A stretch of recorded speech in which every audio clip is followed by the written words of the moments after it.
I was working the exchange desk at the main international airport in Frankfurt. On any given day, I handled millions in dollars, euros, and francs, but nothing could have prepared me for a couple that walked up from Texas. After I handed them their exchange, the woman looked at the 50-euro notes with disgust, laughed under her breath, and said right out loud, "This can't be real money, can it? It looks exactly like Monopoly money." I had to check my ID badge to remind myself I wasn't running a toy store. I was working at a small cafe near a historic site in Tuscany. An American couple came up and their bill for 2 cappuccinos and some pastries was 34 euros. The woman slammed a wrinkled $100 bill on the counter. I explained that I would need to give her change in euros. She frowned at me. "I don't need any of that funny-looking money," she said, pointing at the euro bills in the register. "Just give me my change back in dollars. I need real money to take home." I politely explained that in Italy we only deal in euros. She threw her hands up, called me a scammer, and told her husband, "See? They try to cheat you everywhere you go outside of America." I was the cashier at a petrol station right off the highway in Switzerland. A man from Florida had used the ATM inside the station. He came over to my counter with a stack of Swiss francs, looking genuinely panicked. He shoved the money toward me. "Look at this. This machine is broken. It's spewing out fake money." I tried to explain that these were legitimate 100-franc notes. He started shouting, asking for the manager, and demanding I call the police because "this ATM is clearly rigged," and handing out counterfeit cash. He was completely unable to process the fact that the franc was not the dollar and that our national currency looked different and had different denominations. He genuinely believed our ATM was part of some elaborate European scam. I was helping my grandmother sell antique lace at a flea market in Budapest. A young man from a tour group bought a small item for about 1,500 forints, which is less than $5. He pulled out a $20 USD bill and handed it to my grandmother. She was about to give him the correct change in forints, but he stopped her. "No, keep it," he said, puffing out his chest. "I'm tipping you for your entire country's economy." My grandmother, who has been running that stall for 40 years, just blinked at me. I tried to correct him, explaining that he was massively overpaying and a small tip was fine. But he just shook his head and said, "It's fine. I'm rich. You guys can definitely use the help." He walked away, truly believing he was an international philanthropist and had single-handedly boosted Hungary's GDP. I was pulling pints behind the bar in a small traditional pub in County Cork. A group of American tourists came in and one of them ordered a round. The total was about 20 pounds. He reached into his pocket and pulled out a crumpled $50 USD bill. I told him as kindly as possible that we only accept Great British pounds or credit cards. He immediately got defensive. "Come on, mate. $1's a dollar. Just convert it for me. You have a calculator, don't you?"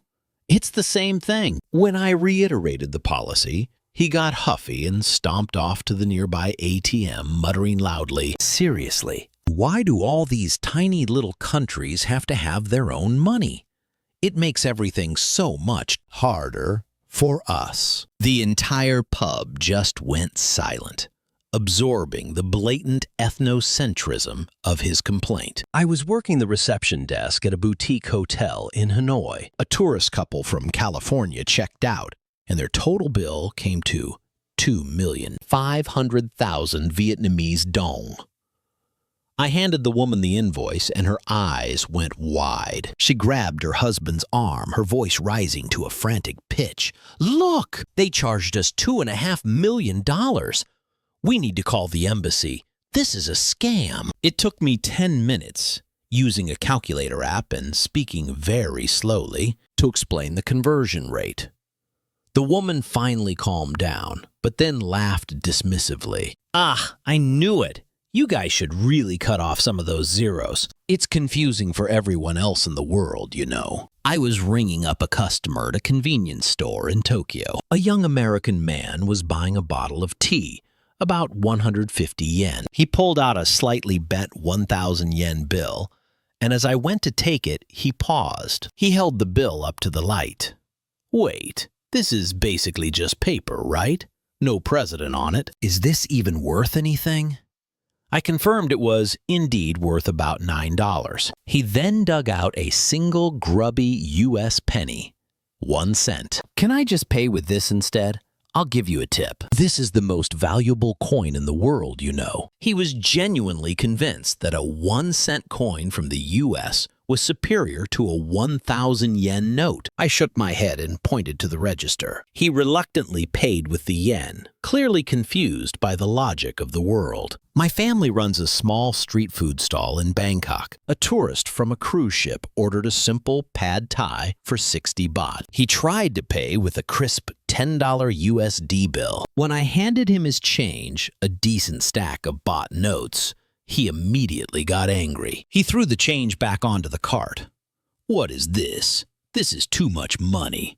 This must be fake. I paid with a $10 bill. He couldn't grasp that the conversion meant he was due that much local currency. When I insisted it was the correct change, he grabbed his pad thai, slammed his $10 back into his wallet, and stormed off without taking the change. He literally threw away legitimate money because it felt too much like play money. I was visiting a very peaceful, ancient temple in Rajasthan, India. There was a small voluntary donation box for temple maintenance. An American tourist pulled out a $5 bill and tried to stuff it into the narrow slot. An attendant gently explained, in English, that the donation needed to be made in rupees for accounting purposes. The tourist became indignant. Seriously? It's money. It's $5. That's more than enough. When the attendant politely refused, the man pulled out his phone, took a close-up photo of the attendant and the rupee sign, and said, "Fine.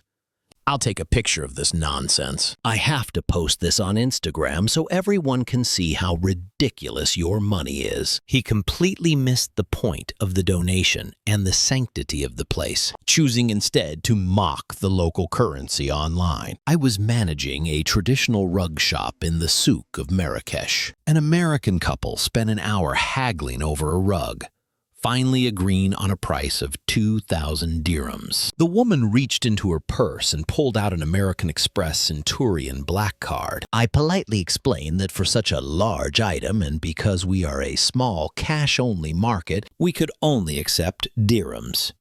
She was offended. What do you mean cash only?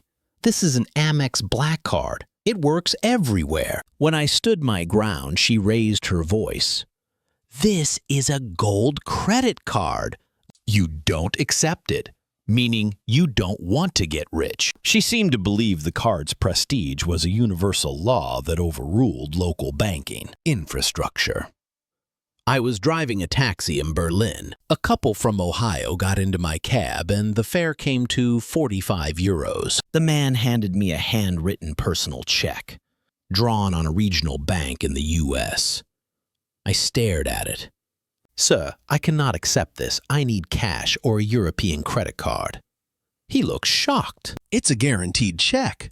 They take checks everywhere in America." I had to spend 5 minutes trying to explain that a personal check from a bank in Ohio holds absolutely no value to a taxi driver in Germany. His final comment as he grudgingly paid with cash was, "I can't believe it. Even a big first world country like Germany hasn't caught up with our payment technology." My job involved setting up digital services for exchange students in Sydney. I was helping an American student activate his new local SIM card. He needed to pay the first month's fee, about $30 Australian dollars. He tried to use his phone to send the money via Venmo. When I explained that Venmo and Zelle don't work for bank-to-bank transfers in Australia, he became furious. Why not? It's an app. Everyone uses it. Your country is so backwards you don't even have tap to pay for a SIM card. I had to remind him that Australia is actually one of the world leaders in tap to pay technology, but that our banking systems don't have to automatically adopt every app designed for the American market. I was the attendant at a small souvenir shop near the Eiffel Tower in Paris. A tourist came to the counter and wanted to buy a small keychain. He reached into his pocket and pulled out a plastic tube of coins. An American coin roll, clearly straight from a bank in the States. He insisted on paying for his keychain with this roll, which contained a mix of foreign coins, dimes, quarters, and even some old commemorative pennies. When I refused to take the roll and asked him to count out the euro coins, he went red in the face. "You're discriminating against American change. I'm reporting this shop for being prejudiced against the dollar." He seemed to think that not accepting his bizarre collection of mixed coinage was a personal attack on his nationality. I was working at the central bank's currency exchange counter, the kind of place where you deal with large, serious transactions.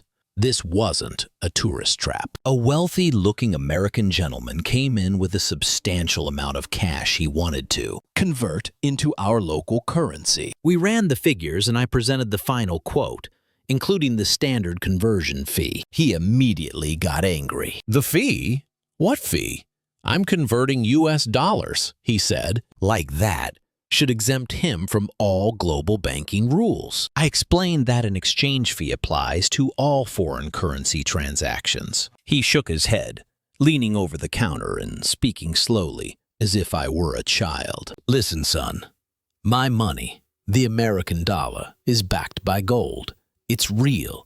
It's tangible. It's the only real currency in the world. Your money is just paper, and it's clearly not backed by anything. Therefore, I shouldn't have to pay a fee to convert real money into your fake money." I had to take a deep breath. I spent 5 agonizing minutes trying to explain the history of the global economy, the Bretton Woods system, and the fact that the US dollar has not been fully backed by gold since 1971. I explained that fiat currency, which his money also was, is based on trust in the economy, the very trust he was clearly lacking in ours.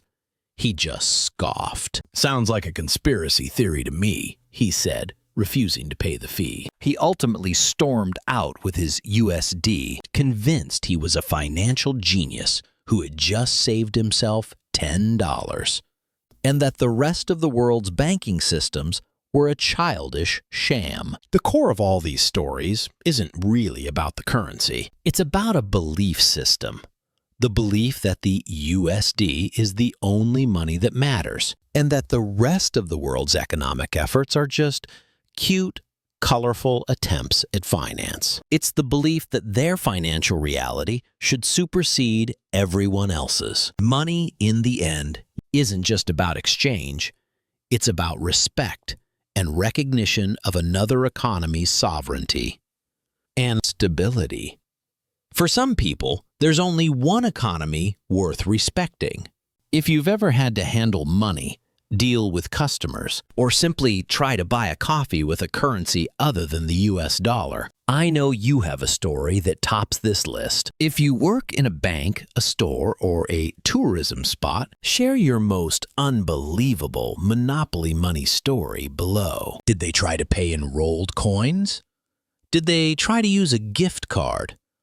Let's show just how widespread this cultural blindness is. Next time, we're switching gears and looking at the funniest things Americans pack for a trip abroad. I hear someone tried to bring a whole generator to a remote African safari. You won't want to miss it.